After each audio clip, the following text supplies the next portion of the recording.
Hi there, this is Daniel from HVAC Marketing School, and in this video, in this short clip, I'll break down how to budget your Google Ads for HVAC and how to choose the right strategy that actually makes you money. So there are good news and bad news. Let me start from good news. So the good news is that Google Ads is really one of the easiest way to catch ready-to-buy clients, and the bad news is that Google Ads actually not like LSA, not like the Google Maps, for example.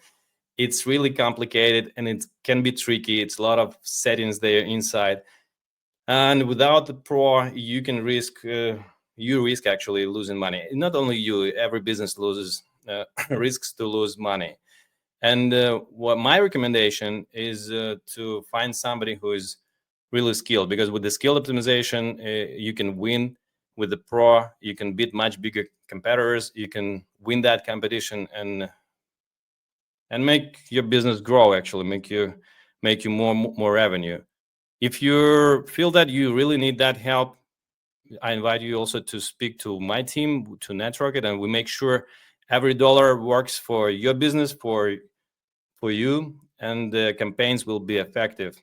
But anyway, I strongly recommend you to find a pro for that. And this workshop, this webinar, I try to give you an understanding how it works, so you can really interact with your team, in-house team, or with your Google Ads manager, or with any agency if you're working already with the team. So how do we pay for leads? How do we pay for the result which we want to get? In Google Ads, this is very important. You always pay for click, not for leads, not for calls like in local service ads. And the mistake which is sometimes I know marketers even have, they think that if you try to target the CPA, if you try to target the conversion, and you put the amount of dollars which you're ready to spend for that lead, that you buy an actual leads. Not it doesn't work this way. So you have five bidding strategies. You can maximize clicks, you can maximize conversions, you can maximize conversion value, and you can target the impression share, and you can actually do the manual cost per click management. And I already talked about the maximize clicks. So if you're passionate about the cost per click, you can of course go with this, and this will be a mistake, and this will lead your campaign to a totally different way from the business goal. Because when you maximize clicks, you just say Google that I want more clicks, and Google will try to give you as many clicks as it can for the precise amount of budget. So you will get cheaper clicks, you will get more clicks, but it's not a guarantee, and it usually works backwards, that you will get the quality traffic which will convert into leads and convert into sales. To make it, so what actually works? I will make it shorter. So maximize conversions is what you can use. The manual CPC is also you can use, and I recommend you starting with that. The maximize conversion value, it's what is not used so often than these two, but you can do it if everything is connected, and if you can really get back to Google with the information on how much revenue did you get from each lead and from each conversion which you made, actually. So this has to be aligned with your CRM and connected, so you can actually upload it even manually, but Google has to know how much money you got from that leads, from those conversions, because you have high ticket sales and low ticket sales, just regular service calls. So this is what important. So you have to give this information to Google, and it will analyze and let your campaign work best and get you more value and more revenue for out of your ad spend. So then another thing is how to calculate numbers and how to budget your campaigns. This is very important, because this is what also I hear a lot in the market. Like I told you already before that, let's say I have 5,000 and I want 1 million in revenue from those 5,000. Doesn't work this way. In order to calculate how much budget you need to invest into your ad campaigns, into ad spend, you need to calculate. It can be two ways. Either you have already the budget which you're ready to spend. Let's say you have 10,000, and you say, I want to spend 10,000, and then you can calculate how much revenue or what will be the result, the expected outcome or the targeted outcome from that budget, and you will calculate then how much is the cost per lead, how many leads you will receive, what is your conversion in from lead to a booked meeting, then to estimate, then from estimate to a booked job, and then you will understand, you will calculate, and so how many jobs you can close from those 10,000, and what revenue you will target. And roughly you can target 10x ROI. So not ROI, the return on ad spend. So because the budget you want to receive, the revenue you want to receive from the budget spent is usually 10 to 15%. So if you've spent 10,000 and your campaigns work very good, and your sales guys are sell very good, also on the high level, you can expect that you will close somewhere between 70, 80 up to $100,000 in revenue. And so it works like that. Or if you have a sales team and you understand, okay, I need several leads, like 3 leads per each, or 3 estimates or 2 estimates per each daily, then you understand how many leads you need, how many estimates, how many jobs you need to close, and you calculate from the result from that.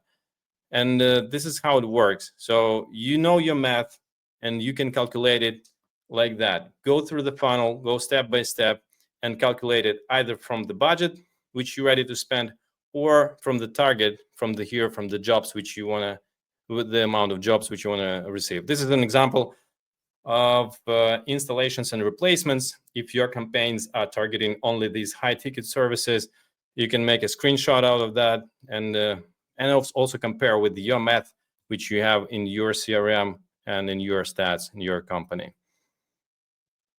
Then these are some steps which you can take into your account, or if you're not doing this manually, so you can just check out with your marketer, with your ads manager, if your account is set up correctly. So how to set up the account which will be profitable for your business? There are 7 basic steps which you need to be aware of. The step number 1 is separate campaigns, brand, services, emergency, or even night campaigns which work night shifts if you have these services, and the locations. Everything has to be separated. Then the step number 2 is track every call from forms and calls as conversions. So track everything. You need to track calls which go in from Google Ads. You need to track submissions. You need to track everything what you consider as a lead. Then phone numbers should be visible on the landing pages all the time. This is just control that they can call you from the landing page.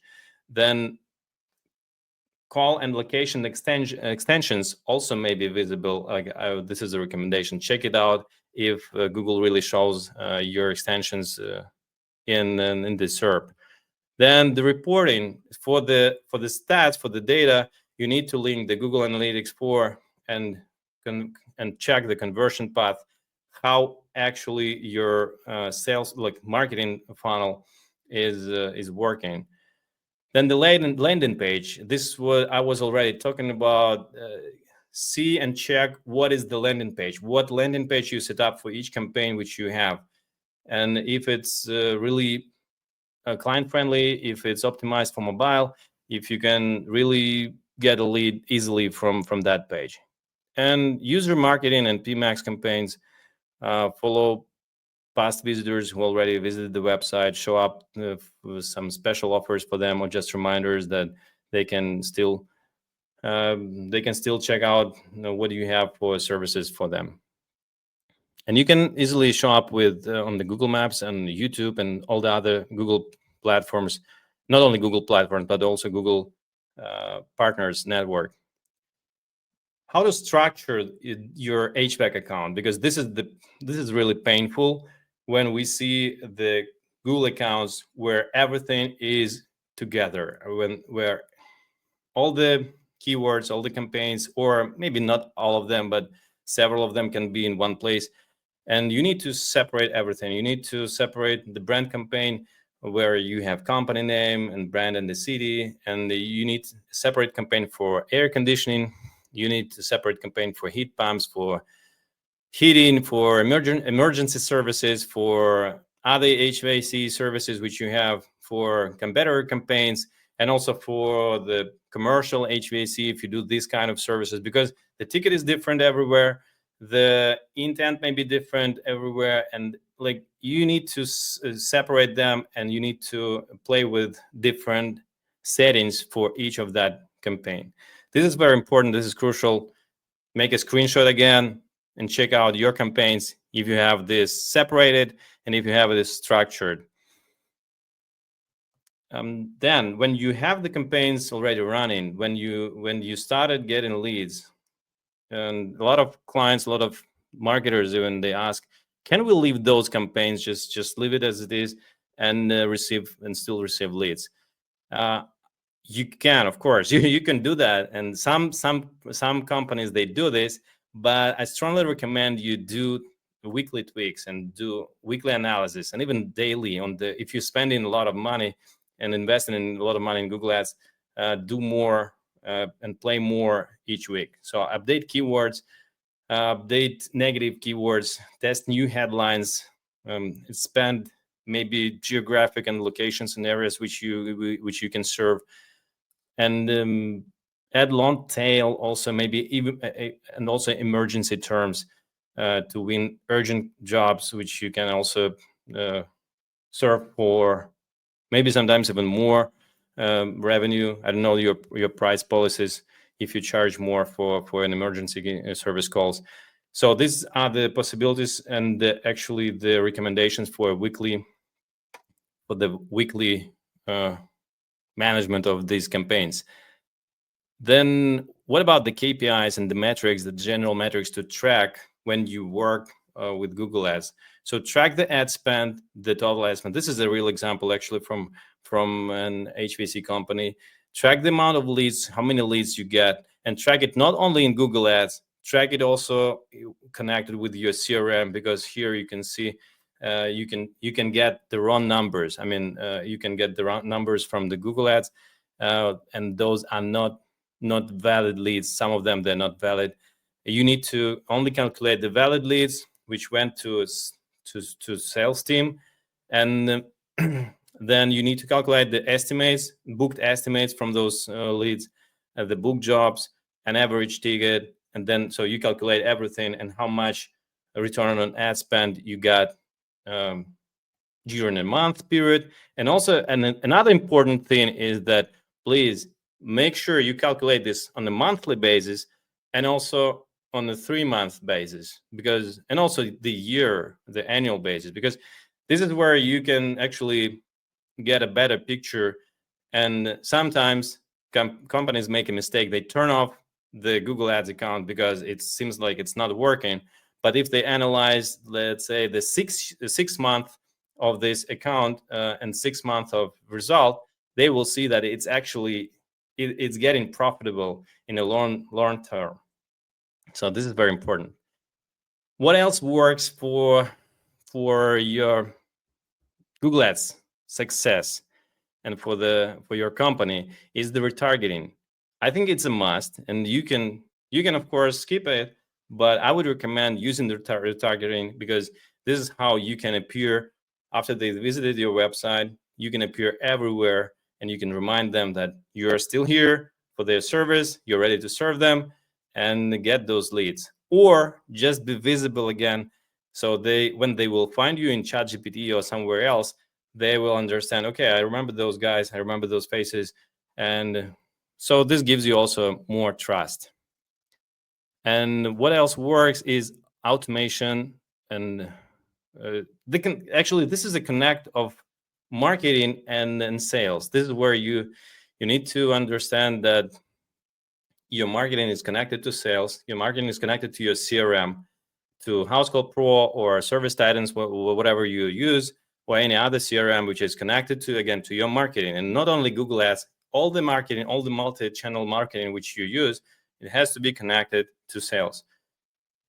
And there you will see if you're answering the calls, if you call back very quickly, even if you missed the call, if you're still using the robot answering the phone, but not the person, or if if all the operators are not available at that time, something like that.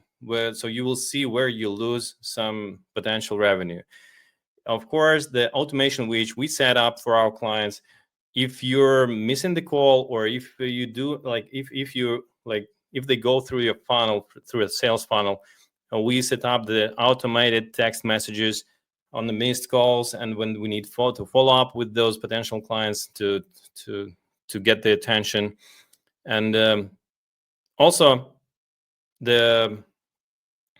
what I recommend, to book an appointment right on the call and confirm the calendar invite with an SMS, with the text message. This is also can be automated. All leads should be tracked in the CRM pipeline. So you will see the picture, you will see the dashboard, you'll see how much revenue you get from Google Ads this month and last month, and again for a bigger period of time, as I told already. And you will see also the leads which are not booked, and we can set up the automation to follow up with those leads. Because if we're talking about not just a service call or emergency call, this is what you should answer very quickly and close them and go to the side. But those guys who are looking for installation or replacement with the higher ticket, they will spend some time on the market to understand where they want to get the service from. And this is where you definitely need to follow up them more and more. I mean, you will get some revenue from those follow-ups for sure. Thank you for watching, and I invite you to watch the next episode, the next video, where I will show you what makes some campaigns win while others just burn money, and the exact questions to ask your Google Ads team or your Google Ads manager. So stay tuned and see you in the next episode.